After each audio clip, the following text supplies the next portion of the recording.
Hello everybody and welcome to the Sovereign Village Project. It is here in December on a beautiful day, though it has not been this beautiful. It's been actually quite cold. We've gotten down to 26 degrees, so I wanted to show you what we still have growing in the garden to kind of really show folks how much you can grow deep into the winter in really cold temperatures. We're here around the Nashville area, I think 7A, 7B. I don't really pay much attention. I just see what grows and pay attention to that, but it's not too warm of a climate really. I mean, it is the south, but only barely. We're only a couple of ways away from the Mason-Dixon line up here, so I wanted to show you what's growing into this time of year, so it's hopefully inspiring folks to realize that they really, in most climates, can garden year-round, even without greenhouses, even without any kind of fancy energy-intensive methods. So, of course, we have the old standby of turnips. Look at this big guy just thriving.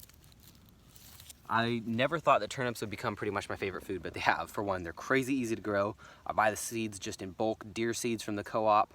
And not only is this a cold weather crop that's going to grow amazingly early in the spring before the frost day, as well as late into the winter, it'll store really well. You can store it in the ground, and the leaves do really well as well. And a lot of people with these root crops, they misunderstand them, they misuse them, and they think they don't like them, or they think they're limited because they've only had them one way. But for me, radishes, turnips, parsnips, any of these, even carrots, I just treat them the same way. They get chopped up and thrown into every dish, whether it's a chili or a soup, or if I'm frying up my hash in the morning. If I'm frying up hash or eggs or potatoes or something, the leaves get fried up too, and they become sauteed and all crispy in the oil or the butter. They get a healthy dose of garlic and salt and whatever spices I'm putting on them. They're actually delicious. Turnips and radishes, radishes tend to be so misused. They just get thrown into salads raw. And that's not the way to use radish. A radish or turnip, you can broil them in an oven.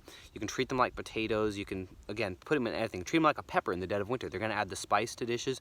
They're so much better than we tend to use them. So they're not so limited. So you might like a lot of these things that you don't think you like. And in the end, they're a great survival food that's going to get you through a tough winter and bring you a lot of nutrition when you need it most. So turnips, number one, doing great. All of our root crops are still doing just phenomenally. We of course have our radishes.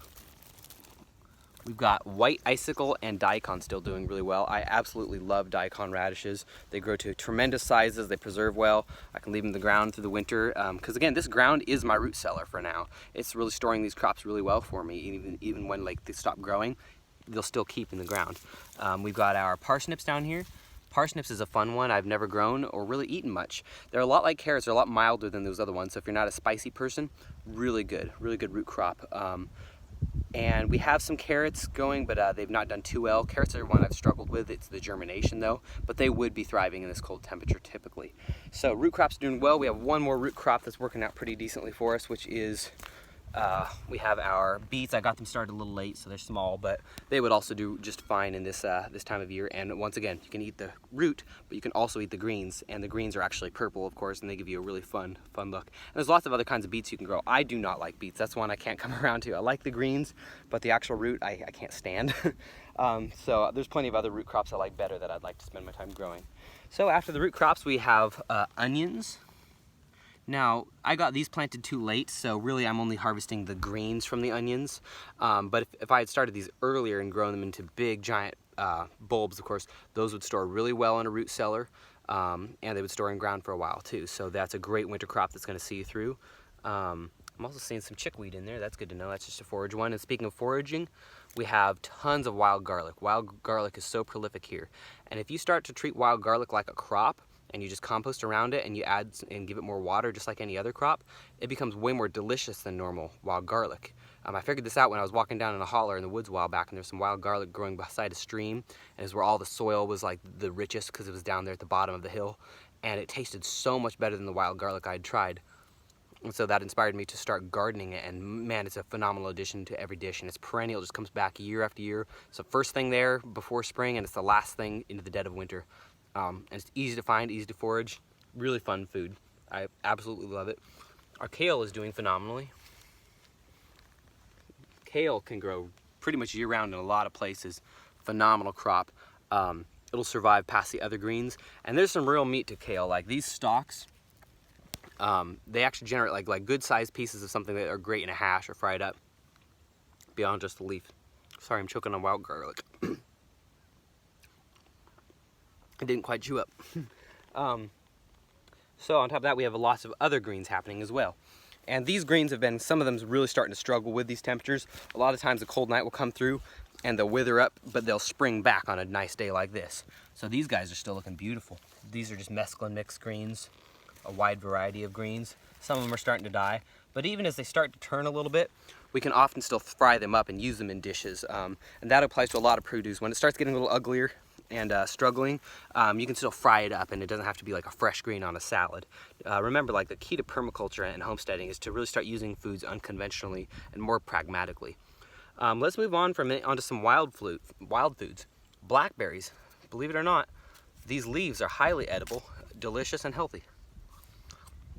They're not good raw. They have a weird texture. It's spongy. But again, throw it into your olive oil when you're cooking something else up, and just saute it along with your other things you're making in that hash or whatever the dish is, and it's just going to do fine for you. And it'll taste. It's actually much better when it's fried up and it has some texture to it. That's not one you really want to eat raw. That was an experiment and a failed one.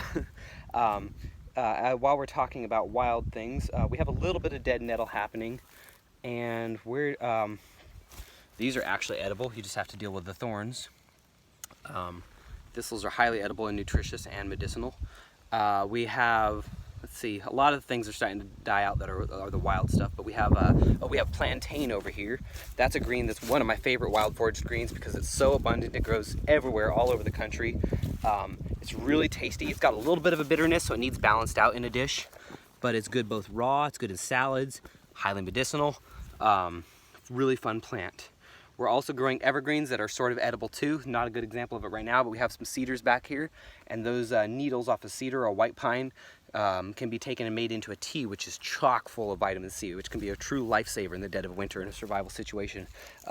It's also just really tasty. I actually like to throw the needles into a coffee, and they just add this kind of wintry, really delicious taste while just tossing a lot of great nutrition your way. So that's the majority of the crops we still have going.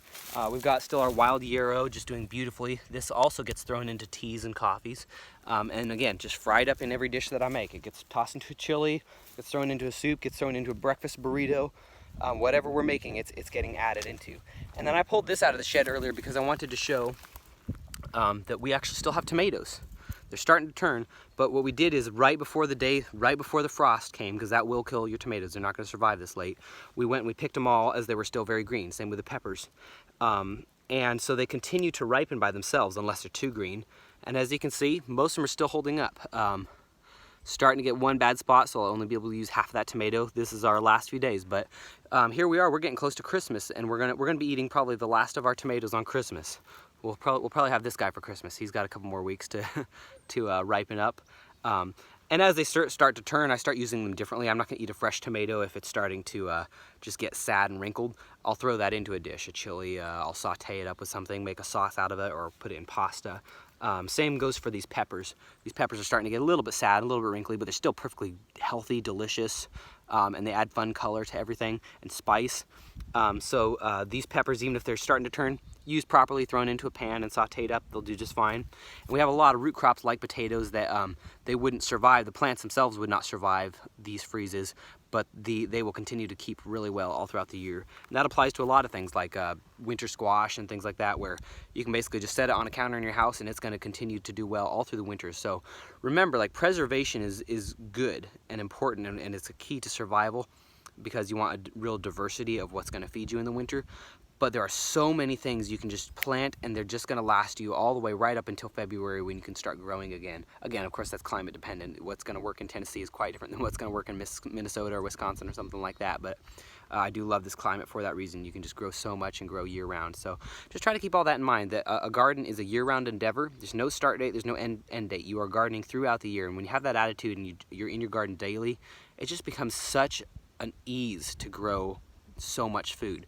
We're only working with this, we have 2 rows here basically, and this is just the front, not very private part of our property. It's just kind of unused space. This soil's not very improved. We only planted here in kind of late spring. Most of this we actually planted in the summer and late summer, because we only moved in around like July. So this is like not very improved soil. It's not a perfect spot. There's no water. Every bit of water we did was just in hand containers that we gathered from the roofs that just went into open containers. So very primitive system, and it's producing abundantly with very minimal inputs. So just want to show everyone what's possible and how much food you can have just surrounding you in the winter. It's It's a really great way to live, a great way to eat. All right, everyone, I hope that's useful and helpful to you. In the meantime, stay safe, be well, and happy homesteading.